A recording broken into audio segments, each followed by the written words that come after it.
Your mind is a weapon, and you got to begin to use it and pick that weapon up and control it. Most people are out of control with their mind. They don't point it at something. They let the world point it, and they misfire all the time.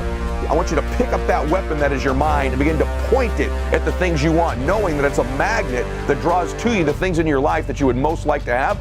The most successful people I know are the most self-aware, meaning they're aware of what they do, and they're also aware of what they think. They're aware of how they're perceived.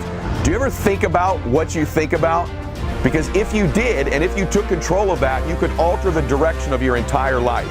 Most people never take the time to take an inventory about their thoughts, yet our thoughts control our world. Our thoughts are like magnets. They literally draw towards us that which we obsess about. And so most people never take the time to analyze what they think about. Average person, you and I, have about 75,000 thoughts a day rattling around in this thing we call our brains.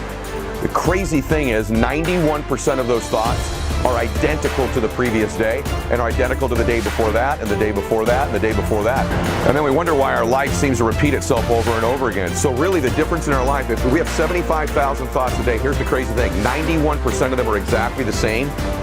The separation in our life is in those 9% of their thoughts. That's why people say all the time, the difference between winning and losing is so small, it's almost too scary to talk about. And really, we've identified what it is. It's 9% of what we think about alters the direction of our life. You've got to hone in and get aware of what you think about, and then alter those 9% of the thoughts that are variable on a daily basis to serve you.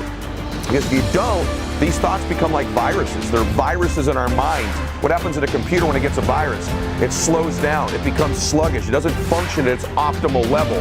Same thing with our thinking. If we don't get those 9% of our thoughts to serve us, our lives go in a completely different direction.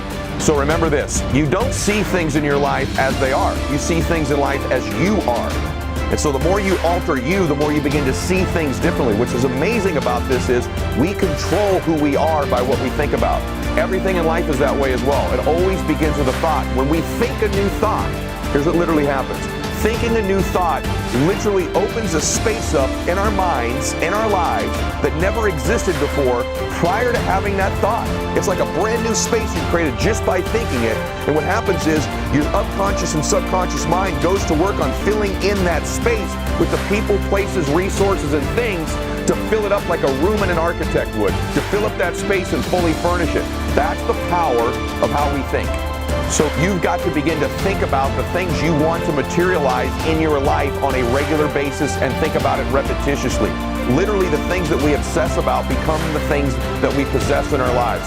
Most people, those variable 9% of the thoughts is the new thing they're worried about, the new fear they have, the new response to an email they have to make, and they never dictate the terms.